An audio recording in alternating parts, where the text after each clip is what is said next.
Como o delegado tributário pode conceder a isenção para 2025 e não conceder para 2024? Como isso pode acontecer se a patologia é permanente? Essa é a mesma decisão que ao mesmo tempo negou a isenção de 2024 e concedeu a de 2025. Para que a isenção fosse concedida a partir do exercício de 2024, o pedido de isenção e de agendamento da perícia no IMESC deveriam ter sido protocolados em até 30 dias, contados da data da emissão da nota fiscal do veículo. Estando vencido o prazo, a interessada faz jus à isenção requerida a partir de 1º de janeiro de 2025, já concedida. Conheço assim do recurso e nego-lhe provimento. Sabe-se que quando o PCD se submete à perícia do IMESC e depois faz o pedido de isenção do IPVA no CIVEI, a ordem comum dos fatos é o agente fiscal analisar o pedido realizado para ver se todos os requisitos foram cumpridos. Se a isenção for indeferida, o PCD pode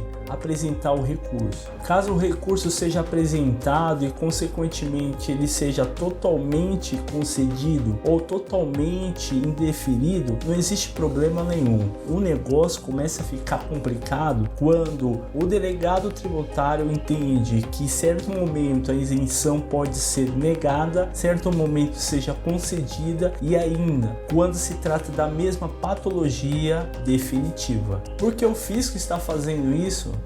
O que você pode fazer e qual estratégia você pode se utilizar? Essas e outras coisas veremos nesse vídeo, então aproveita e se inscreve no canal, um clique seu faz toda a diferença pra gente. Oi, sou o Thiago, advogado tributarista, sou assessor aqui na assessoria ACC e sou PCD que nem você. Conhecemos a sua dor, a sua isenção é o nosso objetivo. Para você entender o porquê o fisco está procedendo dessa forma, ou seja, concedendo a isenção para anos posteriores, por exemplo, 2025, e negando a isenção para aqueles anos anteriores, 2024, que nem é o caso que nós vamos analisar hoje. Nós vamos precisar entender como funcionava antes com a lei antiga, especificadamente a lei 3.296 de 2008 e bem como a lei 17.293 de 2020. Não vamos dissecar, a somente lembrar que quando o PCD apresentava o pedido de isenção, a única obrigatoriedade que ele tinha era apresentar um laudo para comprovar a sua deficiência. Somente isso. Ele tinha que comprovar sua deficiência no ato do pedido da isenção. Contudo, com o advento da legislação atual, especificadamente a Lei 17.473 de 2021 e o Decreto 66.470 de 2022, o PCD, não obstante precisar comprovar sua deficiência, ele precisa comprovar o grau dessa deficiência. Para ele conseguir a isenção tem que ter um grau moderado, grave ou gravíssimo, e além disso, tudo esse conjunto, a deficiência, o grau, tem que ser confirmada por um médico do IMESC. Então ele precisa ter um laudo do IMESC para ele consiga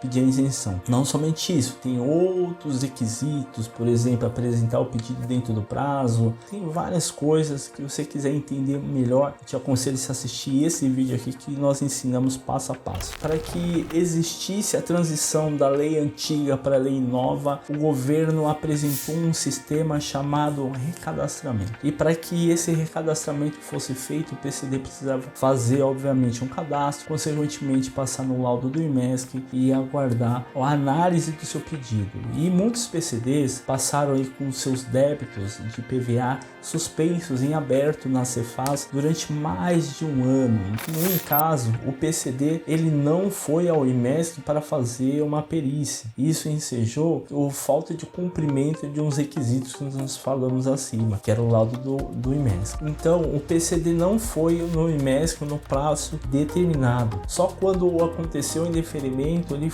correu no IMESC, agendou e fez a perícia. A perícia saiu sim com moderado, saiu a sua deficiência física. Ele apresentou esse laudo no recurso. Como existia dois períodos, o período futuro, o delegado reconheceu a isenção. No passado, ele não reconheceu, com a alegação de que o PCD não havia feito o exame pericial no prazo que a lei determina. Se isso acontecer, o que o PCD precisa se atentar? O que ele precisa fazer? O PCD, ele tem que ter a ciência que o processo administrativo tributário, chamado CIVEI, ele tem 4 fases. A fase do requerimento, a fase da análise do pedido da isenção, a fase do recurso e a fase do julgamento do recurso. Na fase administrativa, nesse caso aqui, se o PCD quisesse fazer algo a mais, ele não conseguiria fazer em processo administrativo tributário, porque encerrou todas as instâncias para a discussão via administrativa. Não existe outra via além de ser do judiciário, em que o PCD vai precisar contratar um advogado e de sua confiança para poder continuar com essa discussão. Qual a estratégia que você pode sinalizar para o seu advogado como um meio de discussão em processo judicial? A estratégia é o fato que a deficiência é permanente, ou seja, precisa deixar claro no processo que a deficiência, quando foi feito a CNH especial, por exemplo, ou um pedido de cartão de FIIs, ou um pedido de isenção do rodízio, já era presente, tem um laudo da época, então precisa deixar claro que a patologia ela já era permanente, as características já eram presentes. O fato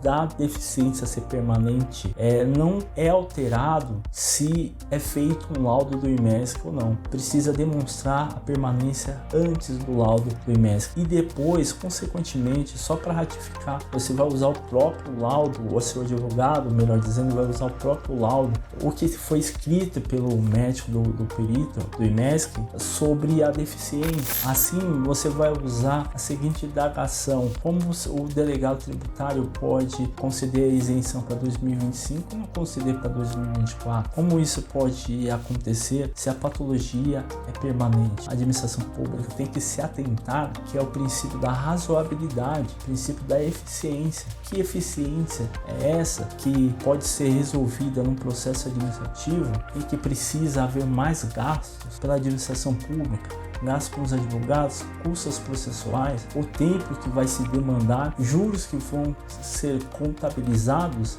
débitos que vão ser majorizados. A questão, com todo o meu respeito, meu amigo PCD, é que a administração pública não visa respeitosamente, minha opinião, a eficiência. Se você não discutir, eles vão ganhando, se utilizando da ineficiência. O que você acha? Deixe os comentários aqui sua opinião. Até mais, a próximo vídeo. Abraços. Fui!